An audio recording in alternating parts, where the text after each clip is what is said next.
começa na ilha do Aqui, Mosqueiro, gente, no Pará. voltei. Bombeiros tentam dar Voltei conta do aqui. combate. Eles dizem que é uma demanda nunca antes vista no distrito. Vocês O podem principal dormir na desafio onde é que chegar vocês até os focos de quiserem. incêndio. Muitas vezes, verdade. as chamas começam em áreas de mata fechada e avançam sobre as comunidades rurais. Apesar do resultado positivo na Amazônia, houve um aumento da emissão de gás carbônico em outras áreas que contribuem para o efeito estufa, como a agropecuária e o setor de energia, além da emissão de CO2 por outros biomas, como Pantanal, Cerrado e Caatinga. Ontem o INPE divulgou uma queda na taxa de desmatamento do Cerrado neste ano, e também da Amazônia, o que pode manter o bom desempenho do Brasil. O acúmulo dessas emissões na atmosfera está alterando o sistema climático global, né? E a ciência está nos colocando já há vários anos, há décadas, que nós precisamos, como humanidade, inverter essa lógica. Nós precisamos melhorar a qualidade de vida, mas evitando emitir esses gases de efeito estufa. É a nossa casa, a nossa sobrevivência, o nosso planeta, tão bonito e ao mesmo tempo tão castigado. Passou da hora da gente cuidar melhor. E por falar nisso, olha que preocupante. Esse ano de 2024 vai ser o mais quente já registrado na história. O alerta é do Copérnicos, é o serviço da União Europeia que faz o monitoramento de mudanças climáticas. Aqui.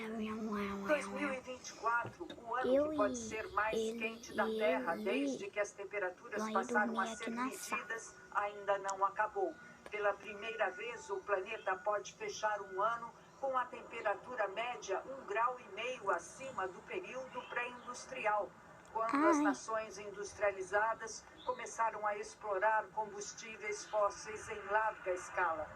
Esse limite foi previsto no Acordo de Paris de 2015 para evitar os piores efeitos da crise climática. As temperaturas do mar também bateram recordes em abril e maio deste ano. O diretor de mudanças climáticas do Copérnicos, Carlo Buontempo, diz que o aquecimento é generalizado e atinge todos os continentes e os oceanos. E completou, provavelmente essa é a primeira, mas não será a última vez que vamos ver as temperaturas subirem a níveis nunca vistos antes. Para especialistas, as nações não cumprem metas mais ambiciosas, apesar do calor máximo em terra e no mar. Os desastres climáticos se acumulam ao longo do ano.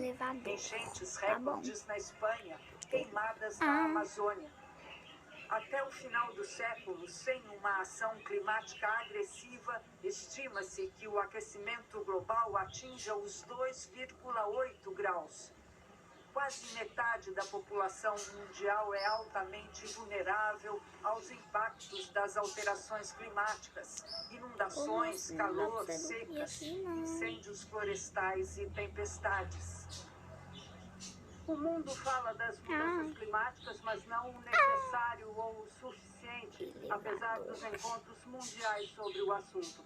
Semana que vem, no Azerbaijão, a COP29 vai discutir formas de investimento sustentável na economia climática.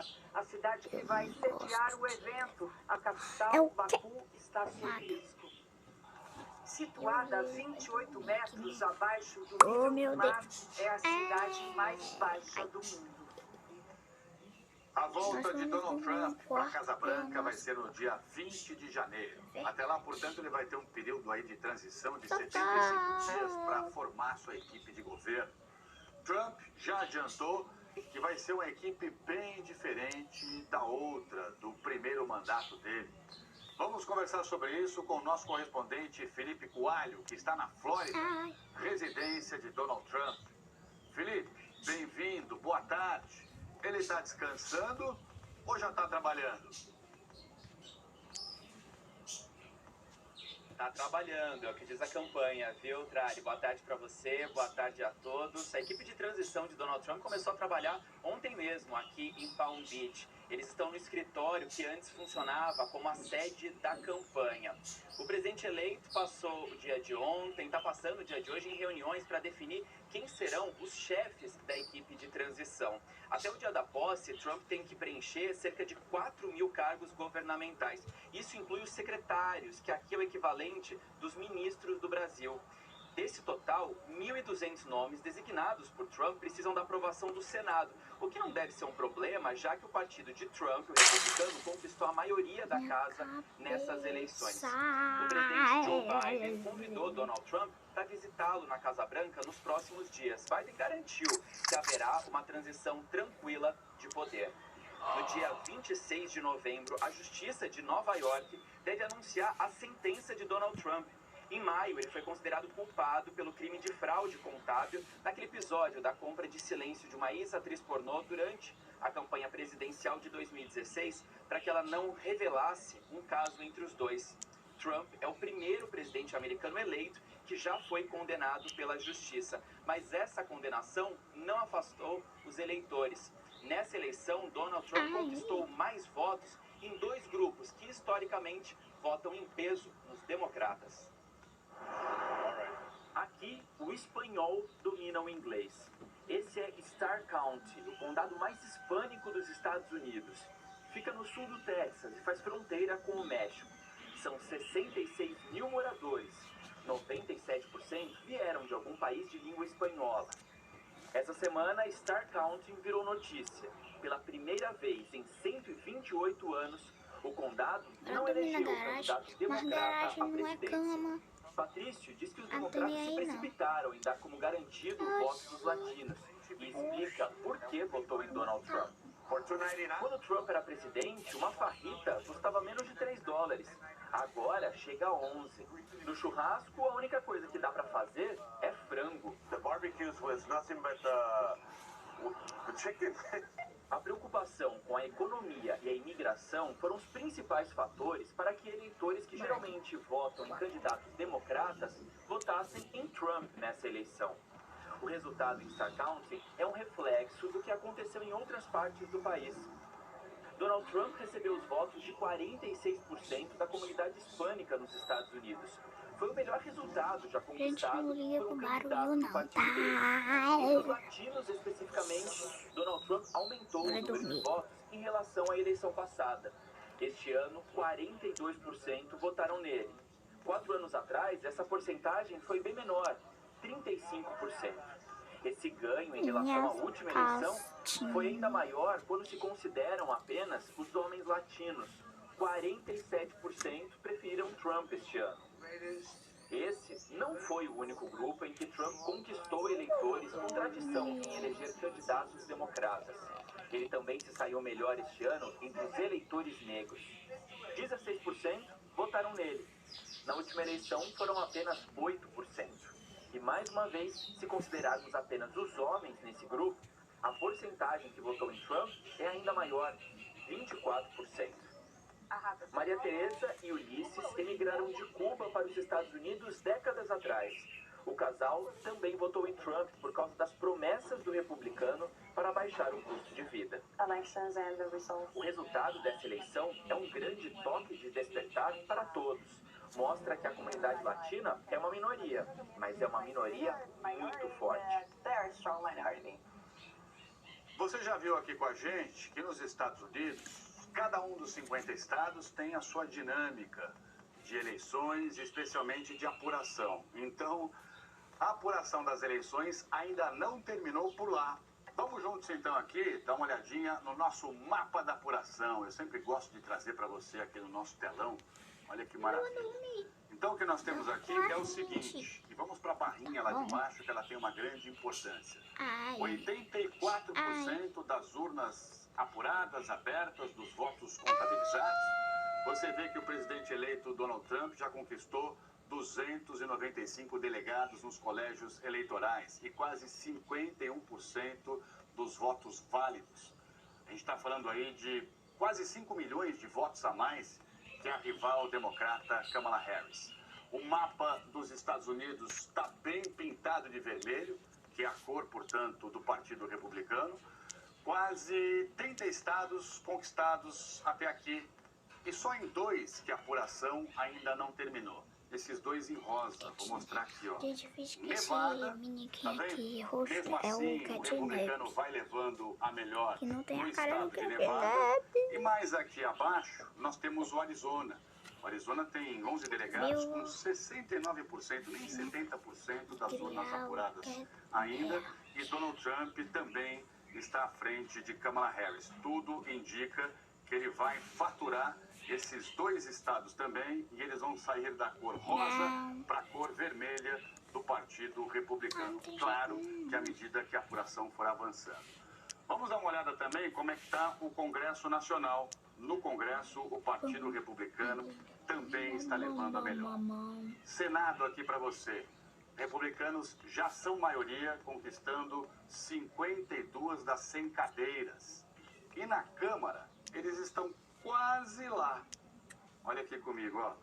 Tá vendo? Já tem 206 assentos garantidos, faltando 12 para chegar aos 218 que dão maioria na casa. Tudo leva a crer que isso também vai acontecer até o fim das apurações.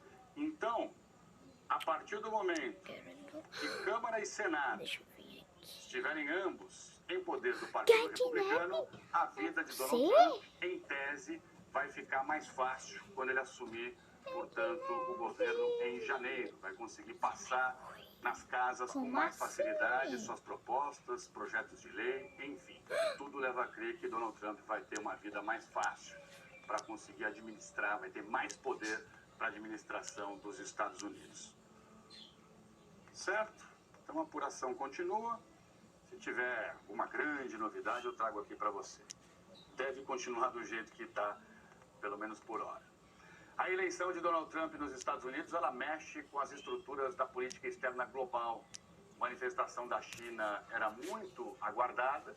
Hoje, o presidente chinês Xi Jinping mandou um telegrama para Trump, dando os parabéns, portanto, pela eleição. E sobre isso, eu tenho o prazer de receber ao vivo aqui o nosso correspondente, o André Galindo, direto de Nova York.